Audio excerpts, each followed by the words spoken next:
Minsan, yung mga nangyayari sa buhay natin na masakit, ayun ang nagiging parang regalo para sa ibang mga tao at para sa ating mga sarili.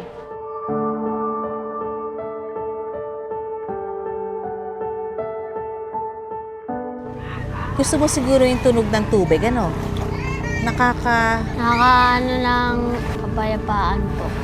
Masaya naman po ako kasi sa kanya kasi pag inuting masaya siya. Kasi napansin ko rin po kasi sa kanya, parang angel din po kasi siya sa amin.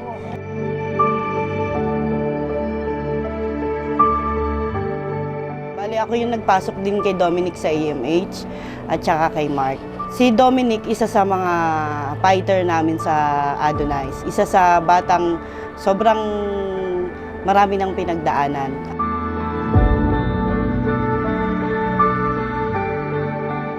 Ito pong pangarap ko, wala na po akong sakit.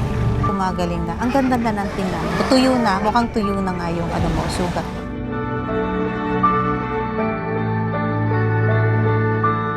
Ako rin ay nawalan ng anak. Nanganak ako ng di oras. Premature yung ang aking pagpapanganak at nawala ko yung aking babaeng anak.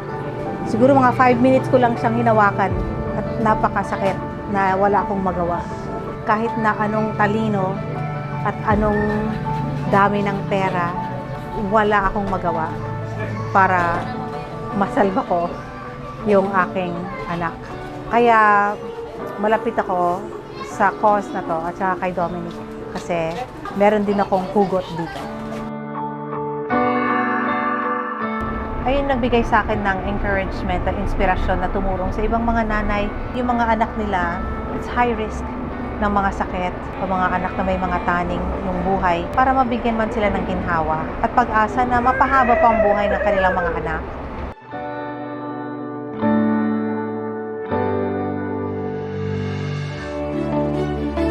Tao po!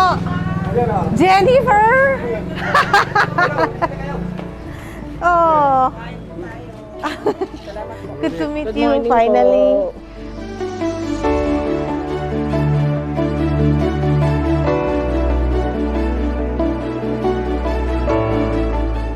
Kamusta ka na? Okay lang. Oh, that's good. The whole thing sa'yo to, Dominic.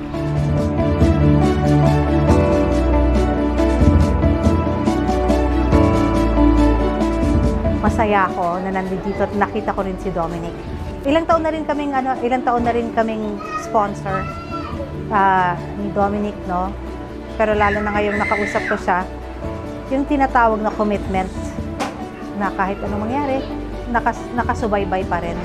Nag-usap kami ng tatay mo. Yung mga kailangan matutunan.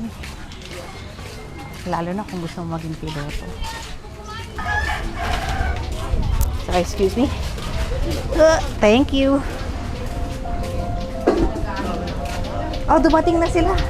Mag-aaral ka ba? Nag-aaral ka ba, Dominic? Hindi po. Gusto ko pong mag-aral. Gusto mo mag-aral, Dominic? Opo.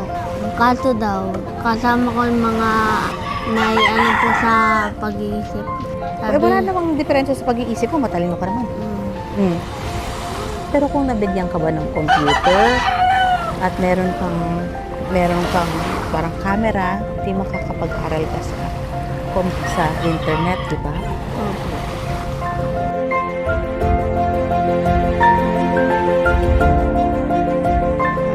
Na-involve ako sa AMH nung nag-start na nawala yung anak ko. Bali, parang na-depress po ako, tapos sobrang wala akong makausap. Parang yung AMH, yung pagtulong sa mga bata, yun yung pinaka bumuhay ulit sa akin.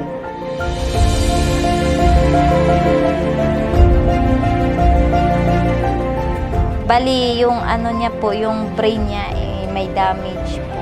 Kaya naging cerebral sila. Karamihan po kasi, parang napapansin ko po kasi sa kanya, yung pinakamasaya po kasi niyang pupuntahan, yung lagi lang po yung sa hospital po na nagpapaterapi kami. Napansin niya, madalas po kasi namin siyang dinadala rin sa hospital. Siyempre po, pag sa hospital siya, naisip niya siguro, parang gagaling siya, parang ganun po.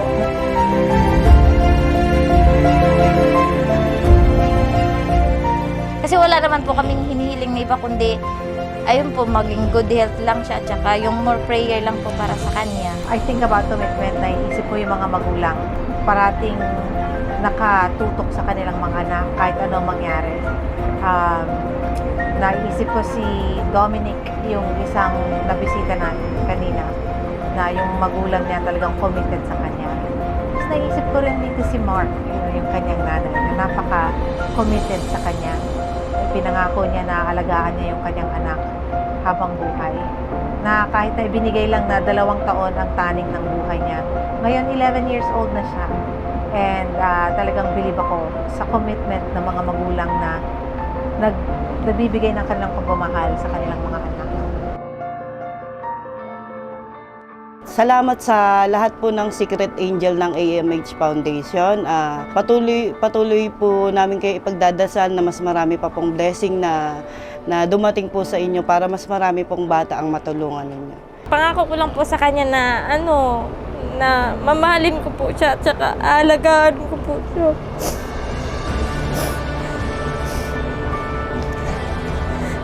Hanggat kaya ko po, aalagaan ko po at saka isakripisyo ko po ang lahat para sa anak ko. Tsaka alam ko naman po, hindi kami pabayaan ni Lord. Tapos po ayun po, nagpapasalamat din po ako sa sa Adonai.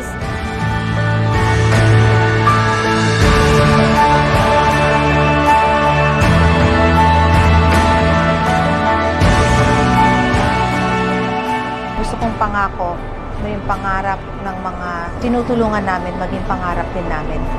At ayun ang commitment na to see through it hanggang sa makakamit nila. Kung ano man ang mangyari, nandudun kami para tumulong. Salamat po sa Adonai's Mercy, sa lahat ng sponsor. Maraming salamat po. Thank you po. I love you.